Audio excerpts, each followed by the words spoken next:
अब देखिए बच्चों, हम लोग क्वेश्चन नंबर 154 और 155 साथ देखेंगे। 154 में देखिए इस तरह से दिया हुआ है, ये V2O5 है।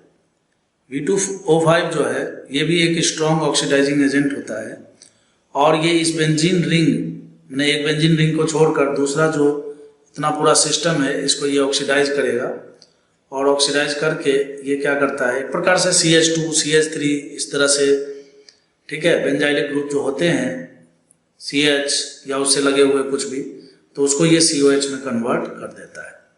ध्यान से देखिए, इसको भी COH में कन्वर्ट कर दिया और ये भी COH में कन्वर्ट कर दिया, ठीक है। अच्छा, फिर कहता है हीटिंग करो। हीटिंग करने के बाद जानते हो आप इसका हो जाएगा डिहाइड्रेशन। एक प्रकार से देखिए सक्सिनिक एसिड जैसा बन रहा है ना, तो ये क्या करेगा, एनहाइड्राइड बना देगा। तो एनहाइड्राइड जैसे ही बनाएगा बच्चों ये इस तरह से, तो देखिए ये C डबल बॉन्ड O और यहाँ पर ऐसा और ये ऐसा, ठीक है, ऐसा बन गया। चलिए बहुत बढ़िया।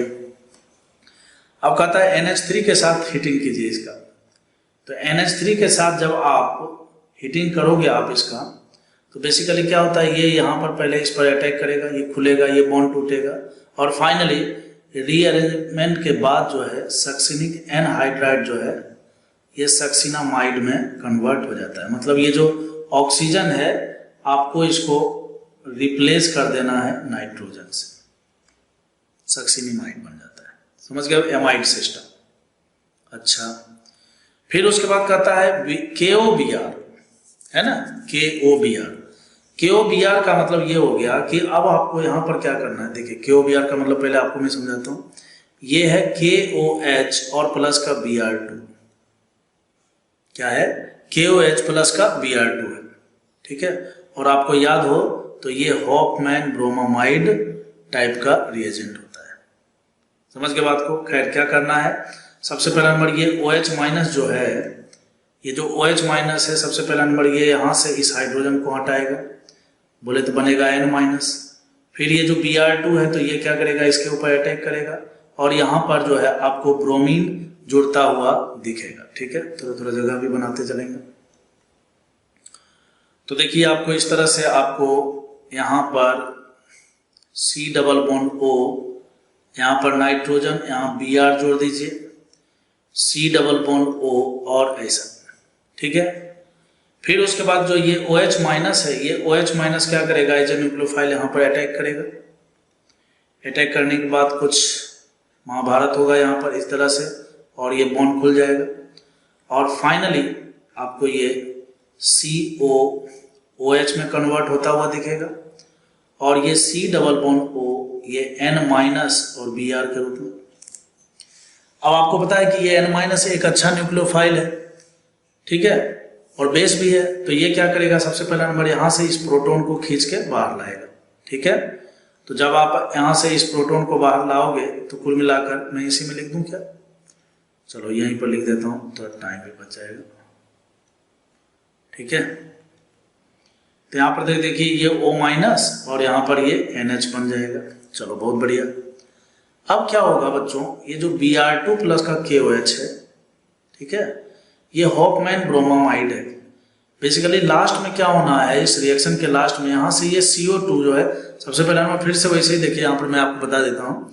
फिर से ये OH माइनस क्या करेगा, यहाँ से इस नाइट्रोजन से हाइड्रोजन को निकालेगा, फिर यहाँ पर कुछ रीअरेंजमेंट होगा और लास्ट में ये CO जो है यहाँ से हट जाता है और हटने के बाद जो है आपको यहाँ पर तो COO माइनस, ठीक है, और यहाँ पर जो है ना आपको NH2 दिखेगा। समझ गए बात को। तो अब जो है हम ऑप्शन को पहचानते हैं। तो ऑप्शन को जब हम पहचानेंगे तो देखिए यहाँ पर ऑप्शन नंबर B इसका करेक्ट आंसर दिख रहा है। CO माइनस है, कहने का मतलब सिस्टम में H2O की मौजूदगी है तो वहां से ये प्रोटॉन लेगा और ये जो CO माइनस है, ठीक है, ये एसिड में कन्वर्ट हो जाएगा। क्या ये यहाँ तक आपको समझ में आ गया? तो इसका आंसर B है। C इसलिए नहीं होगा, देखिए हो सकता है कि आपको थोड़ी तकलीफ हो रही हो हॉफमैन ब्रोमामाइड को लेकर। अगर आप हॉफमैन ब्रोमामाइड रिएक्शन जानते हैं तो ये रिएक्शन बहुत ही आसानी से आप कर लोगे। नहीं जानते हो तो आप थोड़ा सा कॉपी निकाल के उसको देखिए, ठीक है, क्योंकि इस पर जो है हमने बहुत सारे क्वेश्चन कार्बिन एंड नाइट्रीन एमीन वाले जो चैप्टर हैं वो सबका तो सॉल्यूशन डाला हुआ है, आप उसको सॉल्व कर लीजिए, ठीक है, कार्बोक्सिलिक एसिड, एमीन हो गया, कार्बिन नाइट्रीन हो गया, ये सारे सॉल्यूशन डाले हुए हैं। तो वो सब आसान चैप्टर है। मेरा तो मानना है कि एल्डिहाइड कीटोन के बाद सबसे पहले उसी को सल्टाना चाहिए, कार्बोक्सिलिक एसिड, एमीन वगैरह वगैरह। खैर टाइम खराब नहीं करेंगे आपका। देखिए अगला क्वेश्चन देखते हैं। नेक्स्ट क्वेश्चन है बच्चों यहाँ पर 155, कहता है what is the correct order of the rate of nitration. Nitration का मतलब समझ रहे हो, NO2 प्लस जोड़ना है in the following compound. NO2 plus जो है वो है एक इलेक्ट्रोफाइल। NO2 प्लस क्या है?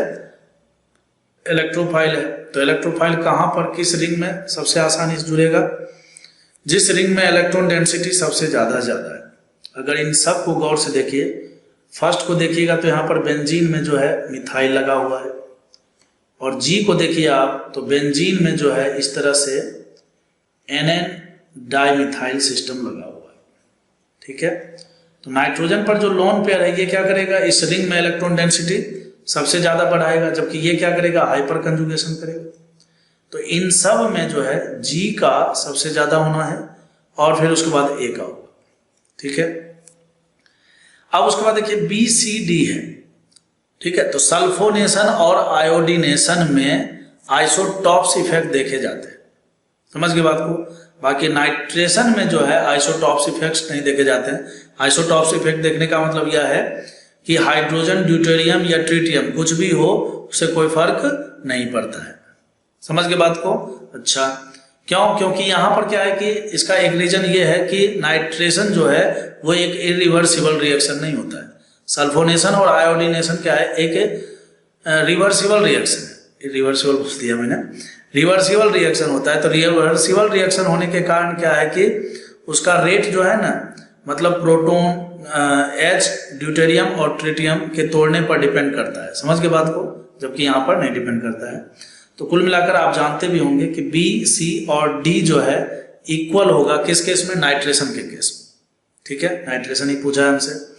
अच्छा, ये इक्वल हो गया। अब उसके बाद देखिए E और F में बात करना है। तो E और F में देखिए यहाँ पर जो है 3 ब्रोमीन लगा हुआ है और यहाँ पर जो है NR3 है। तो आपको पता हो कि NR3 पर प्लस इफेक्ट जो होता है, यहाँ पर ये जो है मोर माइनस आई इफेक्ट लगाता है, समझ के बात को। तो क्या हो जाएगा, यहाँ पर E का हो जाएगा ज्यादा और फिर F का हो जाएगा। क्यों भाई, ये मोर माइनस आई इफेक्ट लगा रहे, तो ये रिंग से ज्यादा इलेक्ट्रॉन खींचेगा।